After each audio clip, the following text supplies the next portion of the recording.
Hello, and welcome to another video which will focus on a specific kind of form this time. Now, in previous videos, I've talked about generating ideas, and in future videos, I will also talk about generating ideas. But this is my first attempt at talking through how a form is structured, how a form may be used, and how we have used it in the past and what its purpose might be. Now, I want to start out by saying I've really struggled with this one because I'm not a expert in Japanese culture. I'm not an expert in Japanese poetry forms. So this video is from the point of view of how I have used haiku and related forms, and how I have seen other people using haiku and related forms in Western culture, and specifically English Western culture, English and American. So please understand that there's a lot of research to be done. When you want to use a form properly, when you want to use a form in terms of the culture it comes from or its long history, you should do some research into that form and how it has been used previously. I can only speak to the way that I have used it and the way that I have seen people use it in my own culture. So please understand, not an expert, but I do really enjoy this form for its kind of deceptive simplicity. And I'll talk more about that later. It's just a really good kind of enjoyable way to distill your poetic thoughts down to the smallest grain of meaning. So without further ado, my first form and focus workshop on haiku. So what is it? Haiku is a relatively well-known form of poetry if you are into the writing poetry business, but what it is meant to do is to convey a natural movement as a universal moment as a spiritual moment. So looking at, for example, my photograph of some water lilies in Richmond Park, you could kind of draw something from the contrast of the pink petals and the white.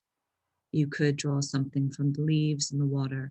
You could pick any one of the natural movements within this photograph and try to pinpoint that exact moment that I took the photograph, whether emotionally or spiritually or in the natural world physically.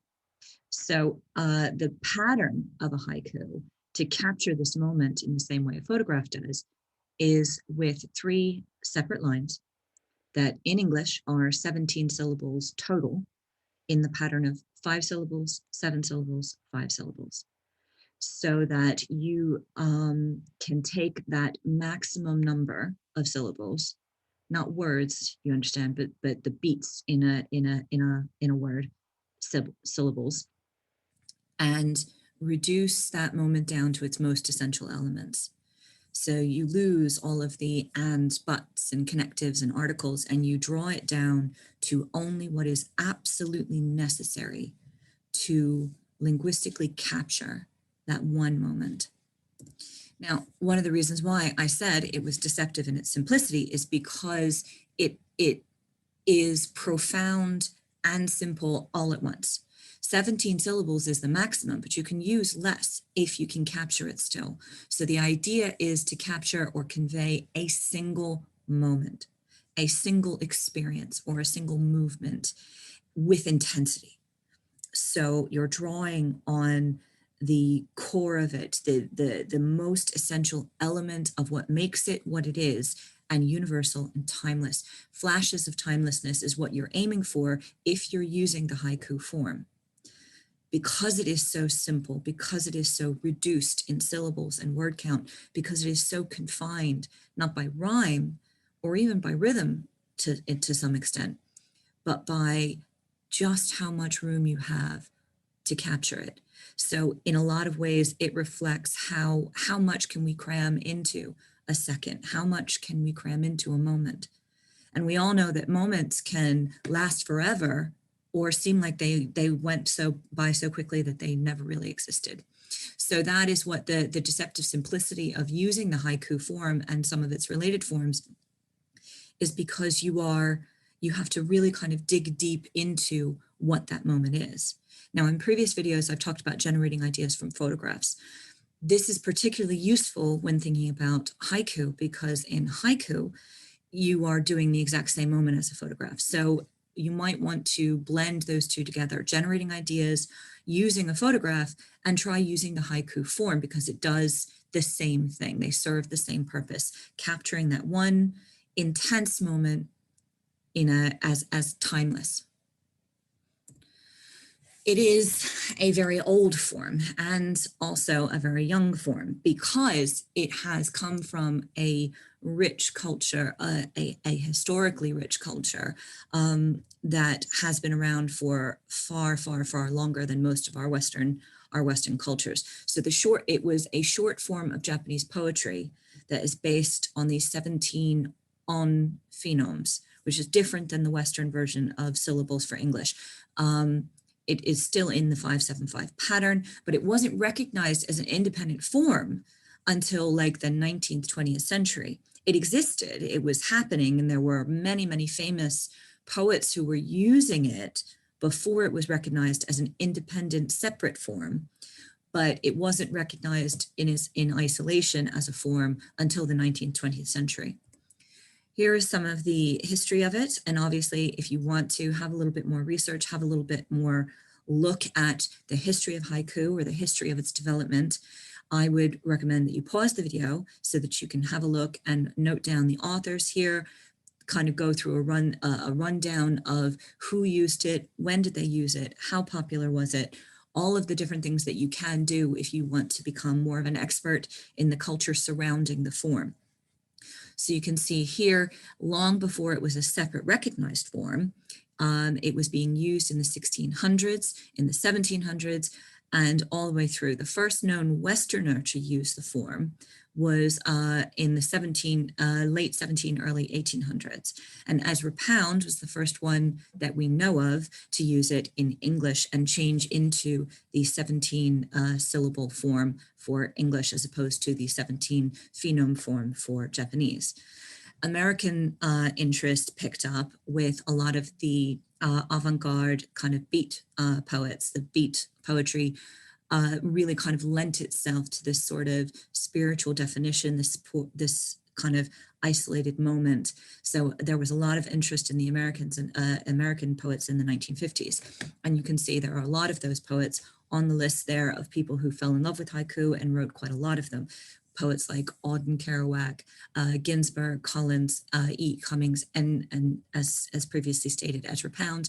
These were all poets who really enjoyed that frozen moment concept, whose poems introduced different elements from the original use of haiku, but were no less fascinated with the pausing and timelessness of it.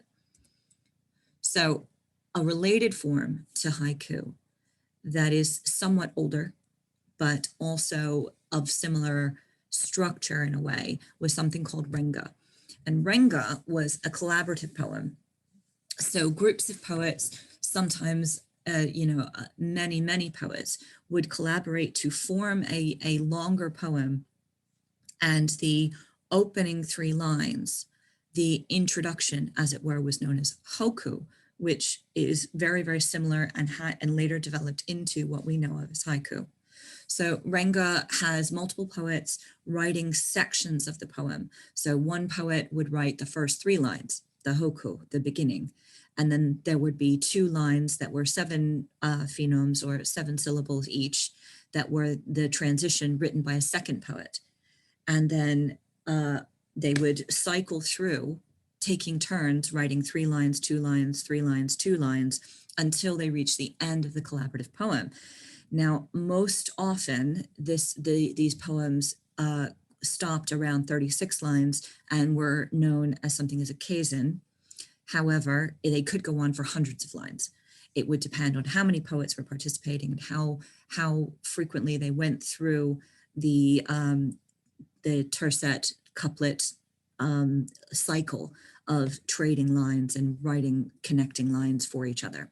So the Renga is this collaborative way of poetry, was really quite good in terms of movement and timelessness being shared by a group of people. Later on, after it became a recognized form, it went through different changes of content. So as I said at the beginning, it is meant to capture natural movement as a universal constant or a spiritual constant. And so there was a lot of that kind of nature as spiritualism in the early uses of haiku. But as it moved through, and if you'll remember from my timeline before, Issa started moving it away from the Zen, or sorry, Issa had it moving away from Basho's pure nature into a more kind of Zen spiritual. And as it reached its recognized separate form, it became more agnostic. So we have this kind of shifting from nature to spirituality to more momentary agnostic feelings and inserting the observer. So before, you would observe a natural movement and try to capture it as a timeless constant, or a Zen-like spiritual moment where we would feel the natural movement and the freezing of time. But later on, as it became more modernized, as it became more separate and recognized in its own right, it was more about what we saw and putting ourselves even in it. So whereas we were observing nature or observing the spiritual moment, now we are inside. So you are recognized as being part of the observation. There were also some modernized themes brought in, but in the 1950s, you might write a haiku about an object instead of just a natural phenomenon, a flower, a tree, the breeze, an animal jumping into a pond. Most famously, you might write a haiku about losing a shoe, or you might write a haiku about finding a stone on a beach that was inked, as I did in the photograph on the slide here. So a surprising object interacted with by an observer or interacted with by another person could become the subject of a haiku and be included in the natural movement, in the natural moment around it. There was also, despite it being a timeless moment, there was also the implication to try and include a sense of time with it. So as you look through and do your researches and look at other people who have written haikus, I highly recommend you try and get a sampling across the time that haiku has been used and across the cultures, because they all bring something to it and it's all really enjoyable.